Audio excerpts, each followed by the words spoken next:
Hello students. So in this video we are going to continue with the back exercise of chapter 10 Gravitation.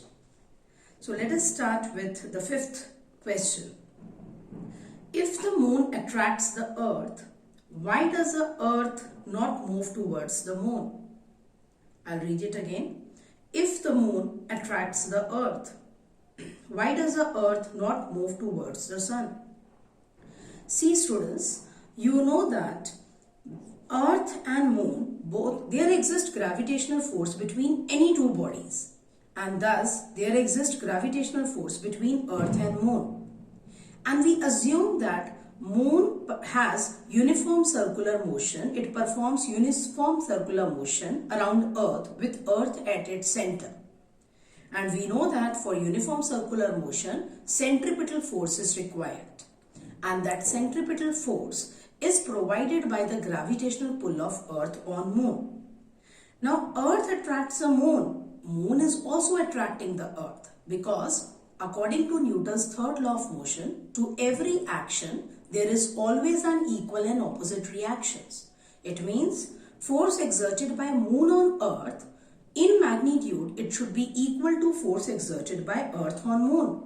Only their directions will be different. Then why does the earth not move towards the moon? Let us see.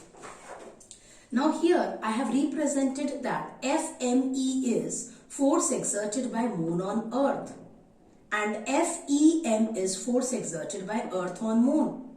Using Newton's second law of motion, F is equal to ma, I can write FME is mass of earth into acceleration due to gravity of moon which is produced in it. Similarly, force on moon by earth is equal to mass of moon into acceleration due to gravity of earth which is produced in it. Now, both these forces are equal in magnitude. I have not put the negative sign here. We know they are equal and opposite, but we are talking only about the magnitudes now. They are equal in magnitude as per Newton's third law of motion. So, ME into GM will be equal to MM into GE. Okay, these two products are equal. But we know that mass of earth is very huge compared to mass of moon. So if ME is very large compared to MM and MEGM is equal to MMGE, then GM will be very less than GE. We can see there, just I have written for your understanding. 1000 into 0.5, we know 1000 into 0.5 is 500.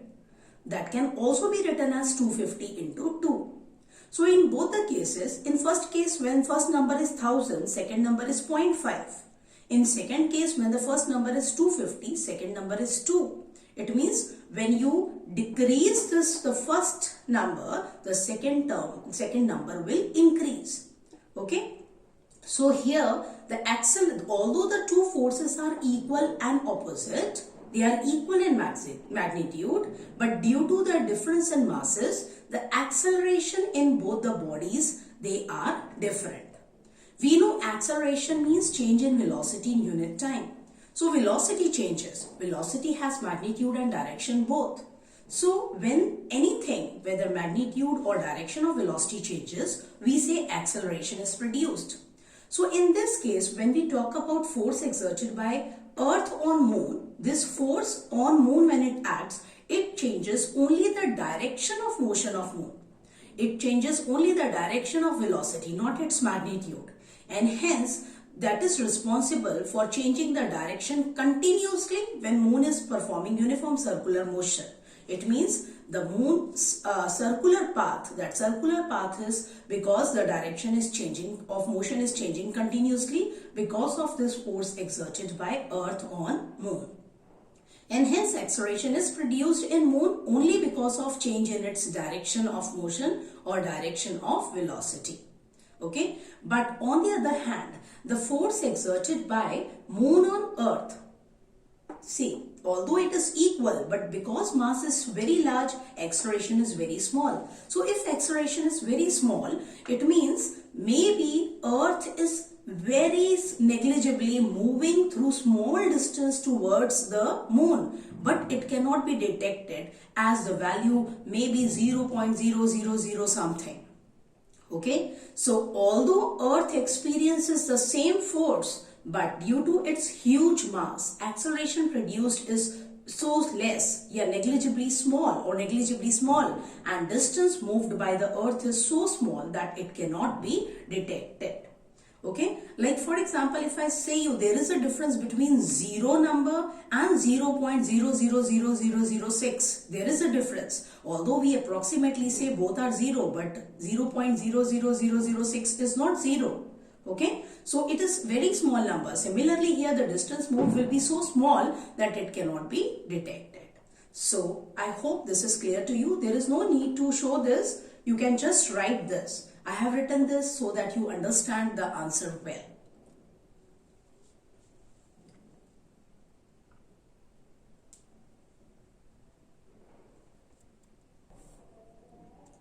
What happens to the force between two objects if the mass of one object is doubled, the distance between the object is doubled and tripled, and the masses of both objects are doubled?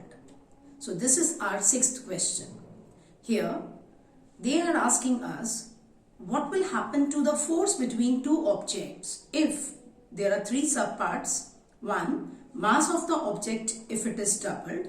Second, the distance between the object is doubled and tripled. Third, the masses of both objects are doubled.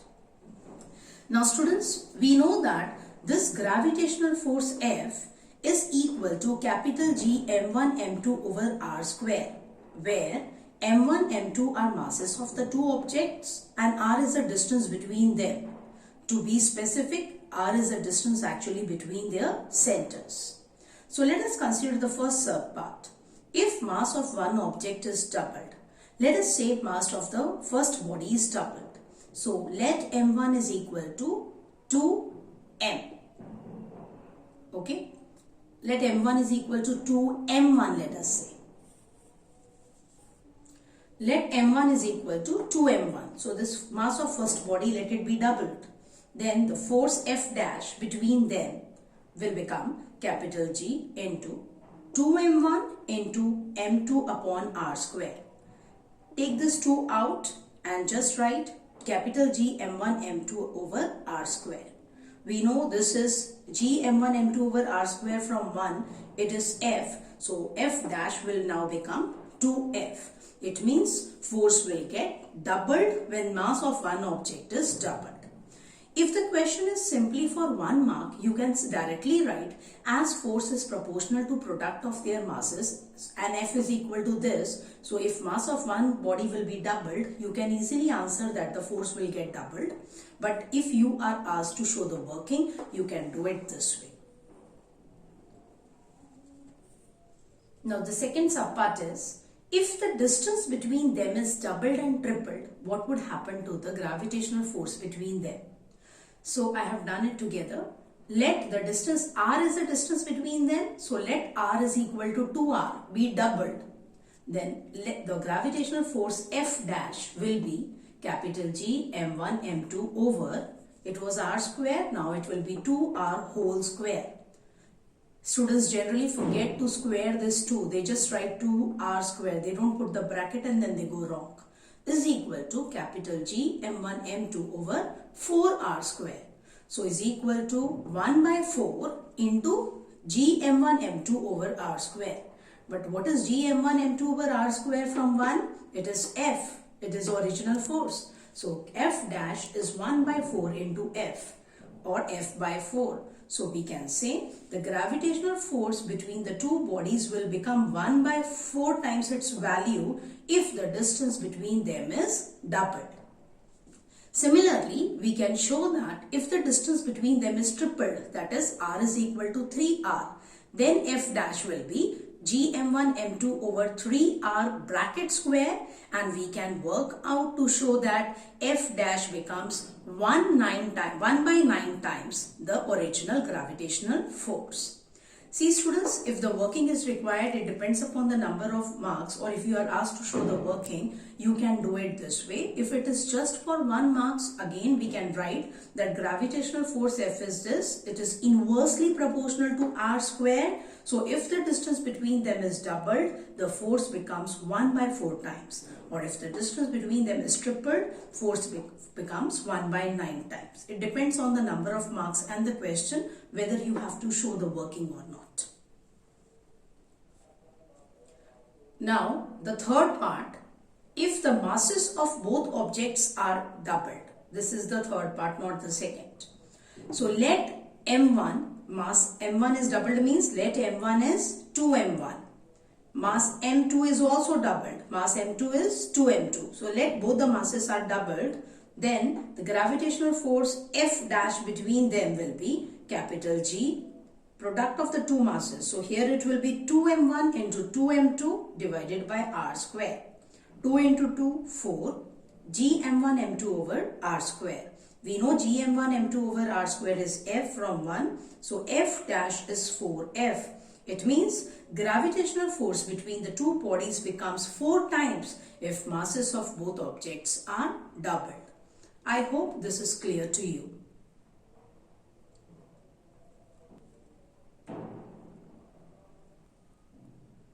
Now the 7th question is, what is the importance of universal law of gravitation? So we can write here importance of universal law of gravitation. We have discussed this in the theory part also. We know that universal law of gravitation is very important as it explains a certain phenomena. For example, it explains the force that binds us to the earth.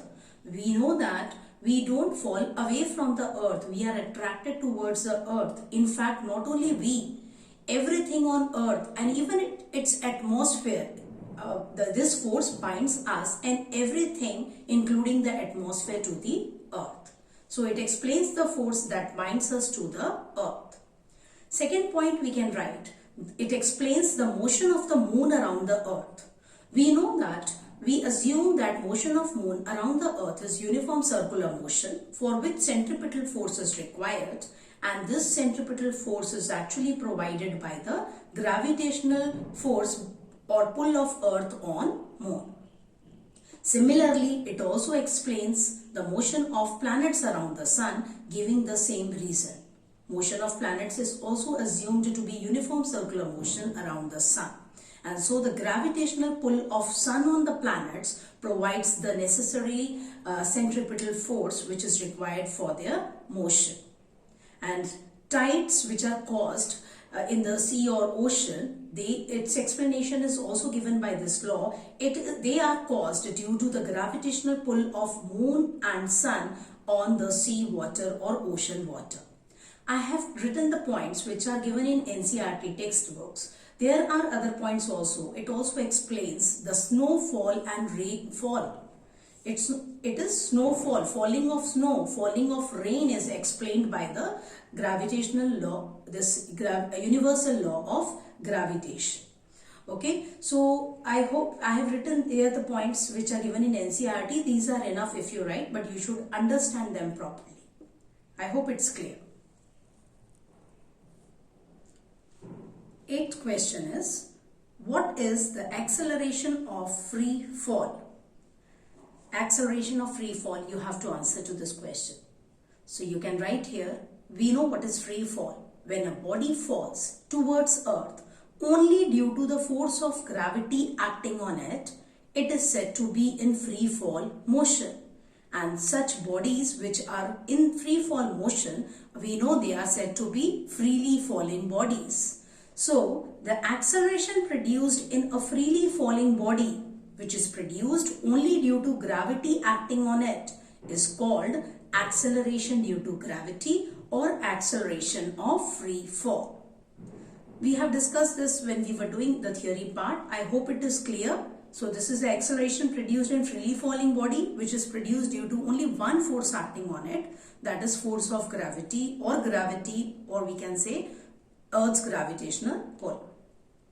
Now the 9th question is, what do we call the gravitational force between the Earth and an object the gravitational force between the earth and an object is called as Earth's gravity or Earth's gravitational pull or force of gravity acting on the object. Okay, we know that actually there exists gravitational force between any two bodies, but the gravitational force between the earth and an object is called as, you can simply write it as gravity also, force of gravity also, or Earth's gravitational pull that is acting on the body. So I hope this video is clear to you. We'll continue with the back exercise in next video. Thank you, students.